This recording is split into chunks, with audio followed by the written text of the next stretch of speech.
Good morning, students. I'm well here, and I hope all of you are also well at your home. All of you are doing your work in a proper sequenced manner. So, let us start the final part of this chapter where we will be discussing about कि if there is no respiration or no quick breathing, what can happen to us. One question is very important in this part कि question ये कहता है बेटा, question क्या कहता है वो ज्यादा इंपॉर्टेंट है. क्वेश्चन ये कह रहा है कि during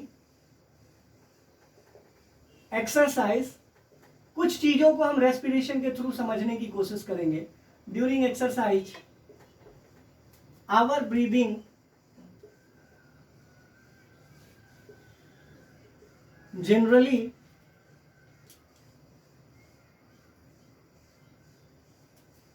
gets increased by a level, gets increased by a level.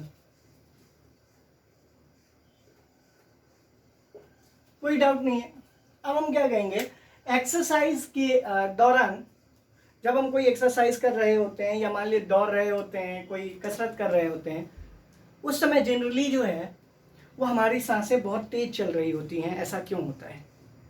मतलब ये कि जब भी हम मान लो कोई भी एक्सरसाइज करते हैं, ये आपने भी महसूस किया होगा, चाहे वो दौड़ना ही है, सबसे सिंपल एक्सरसाइज तो वही है. अगर हम दौड़ते हैं तो दौड़ते समय जो हमारा नॉर्मल ब्रीदिंग रेट है, जो हमारी सांस लेने की प्रक्रिया नॉर्मली है, वैसी नहीं होती. ऐसा क्यों? तो हम कहेंगे क्या कि our breathing generally gets increased by a level. क्यों? Because at that time our body does the work that is more than the normal. हमारी जो बॉडी काम करती है, आप देखिए, आप चलेंगे तो जितनी ज़रूरत है बॉडी उतना प्रोवाइड कर रही है, लेकिन आप अगर दौड़ने लग जाओगे तो बॉडी तो चलने लायक आपको एनर्जी दे रही है ना, लेकिन आप दौड़ रहे हो तो कहीं ना कहीं फूड को ज़्यादा ब्रेक डाउन करने की ज़रूरत है, एनर्जी को ज़्यादा रिलीज करने की ज़रूरत है, ताकि आप जिस हिसाब से खर्च कर रहे हो उसी हिसाब से एनर्जी भी आए. और उसके लिए ज़रूरी क्या है? फूड को ब्रेक डाउन कौन करेगा? ऑक्सीजन करेगा. तो कहीं ना कहीं आप जल्दी जल्दी सांस लोगे तभी तो ऑक्सीजन ज़्यादा जल्दी पहुंचेगा आपकी बॉडी में.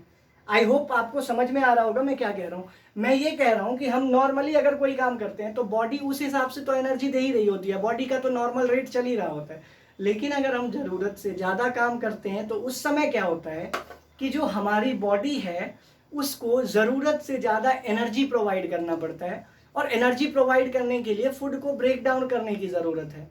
और अगर फूड को ब्रेक डाउन करने की ज़रूरत है तो कहीं ना कहीं ऑक्सीजन उसको चाहिए, और वो फूड ब्रेक डाउन बहुत जल्दी करना चाहता है ताकि एनर्जी आपके पैरों तक या जहाँ तक जो वर्क आप जिस ऑर्गन से कर रहे हैं, पार्ट से कर रहे हैं, वहाँ तक पहुँचाया जाए. और उसके लिए हम क्या कहते हैं कि भाई ऐसा होता है कि हमें ऑक्सीजन की आवश्यकता ज़्यादा होती है, इस वजह से हम सांस जल्दी जल्दी लेकर ऑक्सीजन की कमी को अपनी बॉडी में पूरा करते हैं. तो हम कहेंगे क्या कि during exercise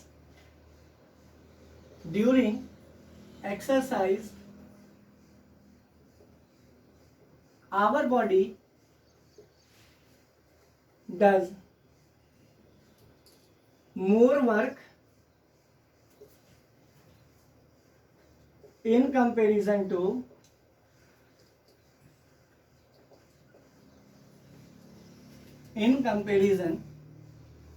to during exercise our body does more work in comparison to. किसके कंपैरिजन में बेटा? तो हमारा क्या आंसर होगा?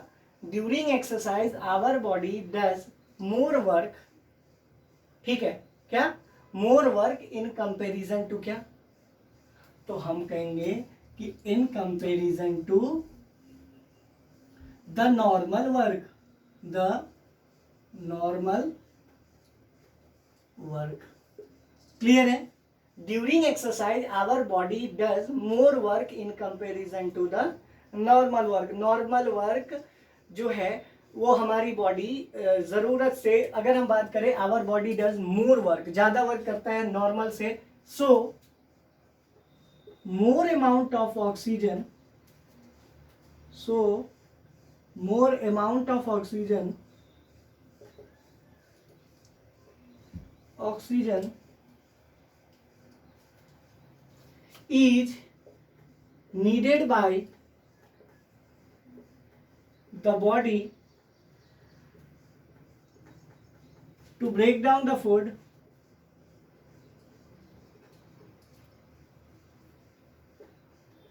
more food at that time to overcome the requirement of energy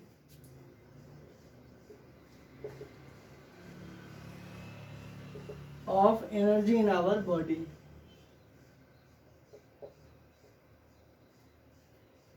In our body, so we need to breathe faster. कोई doubt नहीं है। अब देखिए बेटा, अगर हम ब्रीथ फास्टर करके भी नहीं पहुंचा पाए, ऑक्सीजन नहीं पहुंच पाया वहां पर, तो हमें क्या होगा? तो हम कहेंगे क्या कि एक्सरसाइज के दौरान आपने देखा होगा कि पैरों में मस्कुलर क्रैम्प हो जाता है। क्रैम्प मतलब खिंचाव आ जाता है मसल्स में। वो किसकी वजह से होता है?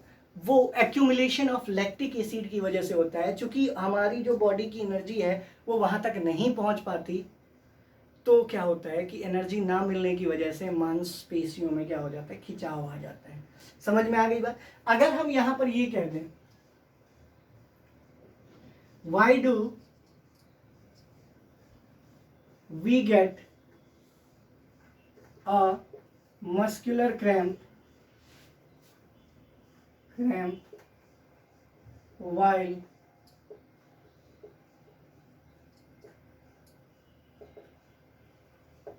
रनिंग? नहीं, या वाई डू वी गेट की जगह हम ये भी लिख सकते हैं, an athlete gets a muscular cramp while running.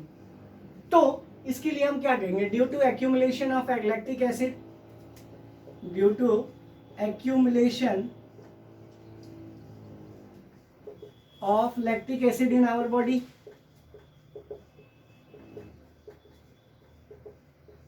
Body, या फिर हम ये भी कह सकते हैं कि as the energy is not provided at the same rate, spent,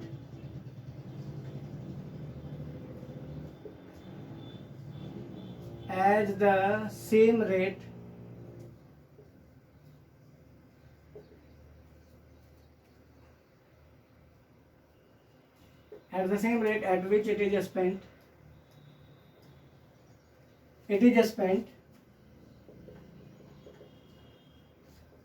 so it causes the accumulation of lactic acid in a body,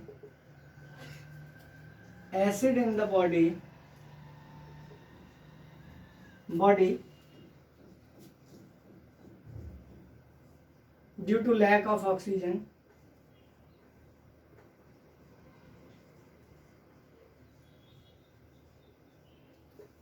which causes muscular cramp। ठीक है। अब जब मस्कुलर क्रैम्प हो गया तो इससे ठीक कैसे हुआ जाए? नहीं, ये एक और इम्पॉर्टेंट बात है कि अगर मस्कुलर क्रैम्प हो जाता है तो उससे हम ठीक कैसे होंगे, उसके लिए क्या रीज़न है, कैसे ठीक हुआ जाए? तो हम कहेंगे क्या कि अगर लैक्टिक एसिड की एक्यूमुलेशन की वजह से या कमी की वजह से, हम ये कह सकते हैं ऑक्सीजन की कमी की वजह से अगर ऐसा मस्कुलर क्रैम्प हमें हो जाता है तो हम अपने बचाव के लिए क्या करेंगे? तो हम कहेंगे क्या कि अगर हम डॉक्टर के पास जाते हैं, थोड़ा सा अगर सोचेंगे हम, तो डॉक्टर हमें क्या कहता है? या तो bed rest for 15 days, at least 15 दिनों के लिए बेड रेस्ट कहता है, या एक सप्ते के लिए तो कहता ही है। क्यों कहता है? क्योंकि अगर आप एक वीक बेड रेस्ट करोगे या 15 दिन, वो क्रैम्प के हिसाब से होता है, जैसा हेवी क्रैम्प होगा उतना ज़्यादा दिन का बेड रेस्ट मिलता है। क्यों मिलता है? रीज़न ये है कि आप अगर रेस्ट करोगे तो जिस पार्ट में कमी हुई है ना ऑक्सीजन की, तो आपके रेस्ट करने की वजह से बॉडी नॉर्मल काम भी नहीं कर रहा, लेकिन एनर्जी तो नॉर्मल रेट से प्रोवाइड हो रही है। तो वो एनर्जी धीरे धीरे जाकर उस मस्कुलर क्रैम्प में एनर्जी प्रोवाइड करेगा, जो धीरे धीरे ओवरकम होते हुए आपकी उस मस्कुलर क्रैम्प को सही कर देगा। मेरी बात शायद समझ रहे होंगे। क्या होगा कि जैसे ही हम बात करेंगे किसकी, तो हम कहेंगे क्या कि मस्कुलर क्रैम्प की। और अगर हमें बेड रेस्ट दिया जाता है तो बेड रेस्ट के दौरान क्या होता है कि हम नॉर्मल वर्क भी नहीं करते, नॉर्मल से भी कम करते हैं। और इसकी वजह से क्या होता है कि हमारे बॉडी में नॉर्मल रेट से एनर्जी प्रोड्यूस होने की वजह से जो एनर्जी बच जाता है वो धीरे धीरे, क्योंकि हम नॉर्मल काम तो कर नहीं रहे, तो कहीं ना कहीं ज़रूरत से ज़्यादा ही एनर्जी हो जाएगी नॉर्मल रेट से अगर प्रोड्यूस होगा, तो वो जो ज़्यादा एनर्जी है वो धीरे धीरे क्रैम्प वाली जगह पर जाकर और एनर्जी की कमी को पूरा करता है, तब जाकर हम फिर से ठीक हो जाते हैं। दूसरा तरीका क्या है कि wash the area with warm water. जो गर्म पानी है, गर्म पानी से सेकने को कहा जाता है। आपने देखा भी होगा कि अगर कहीं मांसपेशियां खिंच जाए तो कहते हैं कि गर्म पानी से या गुनगुने पानी से सेक लगाना चाहिए। वो इसलिए लगाना चाहिए क्योंकि वो भी ऑक्सीजन प्रोवाइड कराता है। आई होप यहाँ तक आपको समझ में आया होगा। आप अच्छे से जानते हैं कि एरोबिक रेस्पिरेशन और एनएरोबिक रेस्पिरेशन में डिफरेंस क्या होता है। एरोबिक रेस्पिरेशन और एनएरोबिक रेस्पिरेशन में अगर हमसे यही मान लो इसको लिखने को कहा जाए कि हाउ कैन यू प्रिवेंट या how can you get rid of a muscular cramp. देखिए क्वेश्चन अगर हमसे मान लो ये पूछता है, क्वेश्चन हमसे क्या पूछता है, how do you get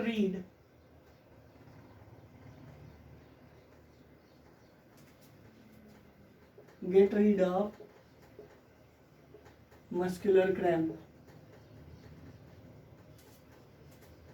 answer क्या आएगा? Muscular cramp we can get rid of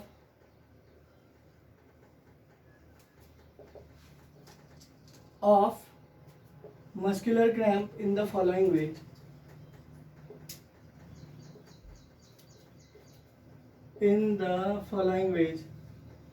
Yeah, the person suffering from muscular cramp can follow the steps to get rid of muscular cramp. पहला, bed rest,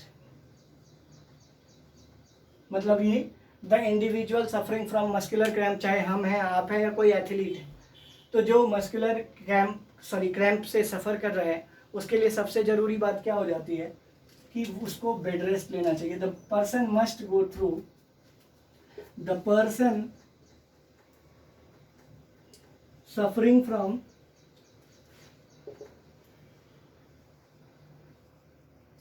the muscular cramp must go through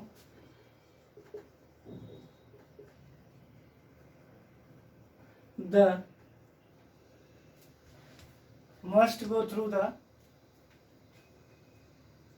किसके through?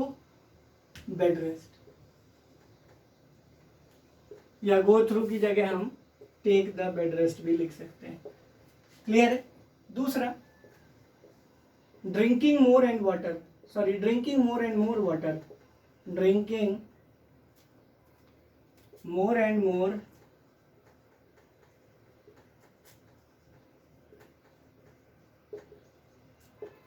अगर हम ज़्यादा से ज़्यादा पानी पीते रहेंगे या ज़्यादा से ज़्यादा तक पानी हम पिएंगे तो कहीं ना कहीं क्या होगा? हमारा सिंपल सा आंसर है कि अगर हम ज़्यादा से ज़्यादा पानी पीते हैं, अगर मोर एंड मोर वाटर को हम ड्रिंक करते हैं, तो कहीं ना कहीं हम किस चीज़ से रीड पा सकते हैं, छुटकारा पा सकते हैं? तो हम कहेंगे क्या?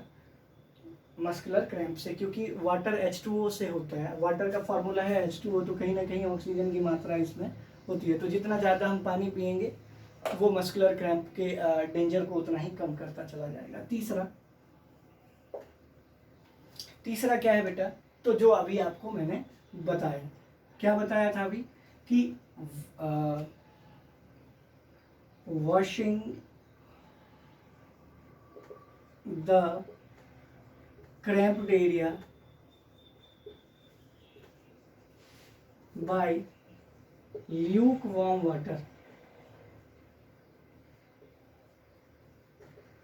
नहीं, ल्यूकवार्म वाटर या गुनगुने पानी से अगर हम सेक लगाते हैं तो भी ये क्या हो जाता है, ठीक हो जाता है। तो ये कुछ ऐसे तरीके हैं जिनकी वजह से या जिनके माध्यम से आप क्या कर सकते हो, get rid of the muscular cramp. ये सारी चीज़ें मैंने क्यों बताई, ये सारी चीज़ें मैंने आपको इसलिए बताई क्योंकि इससे रिलेटेड क्वेश्चंस होते हैं।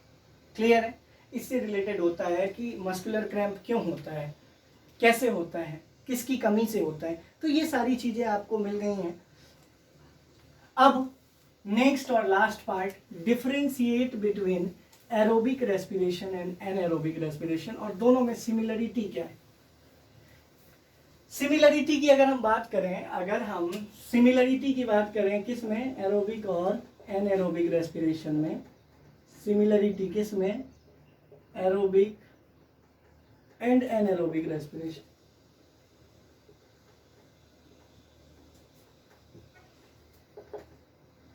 Respiration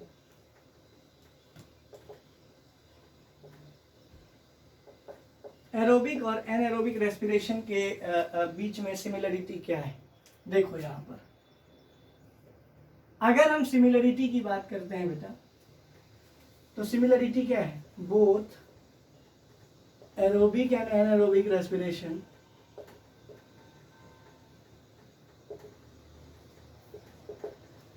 takes place to release energy. ठीक है, दोनों में ही, चाहे वो यूनिसेल्युलर में हो चाहे मल्टी सेल्युलर में हो, तो एनर्जी रिलीज करता है। डिफरेंस क्या है, अगर हम एरोबिक की बात करें, generally takes place in multicellular, generally takes place इन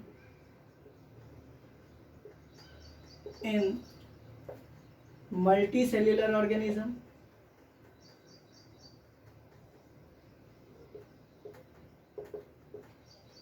ठीक है। अब एनारोबिक के बारे में,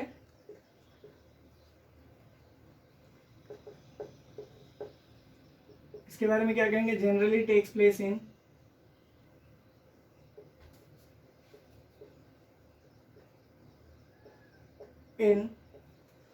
यूनिसेल्युलर ऑर्गेनिज्म।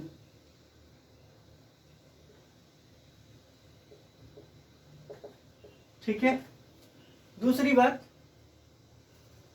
बात ये कि एरोबिक जो है, it takes place in presence of oxygen,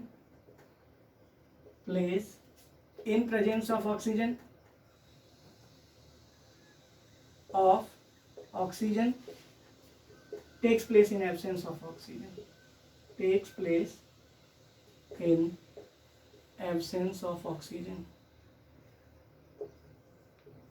example, human being, example yeast। Clear है बेटा, इस चैप्टर में इतना ही था। नेक्स्ट क्लास में जब हम मिलेंगे तो इसके क्वेश्चन आंसर्स को डिस्कस करेंगे। ये सभी क्वेश्चंस आपको ध्यान से देखने की जरूरत है क्योंकि ये important. Till then stay home, stay safe, God bless you.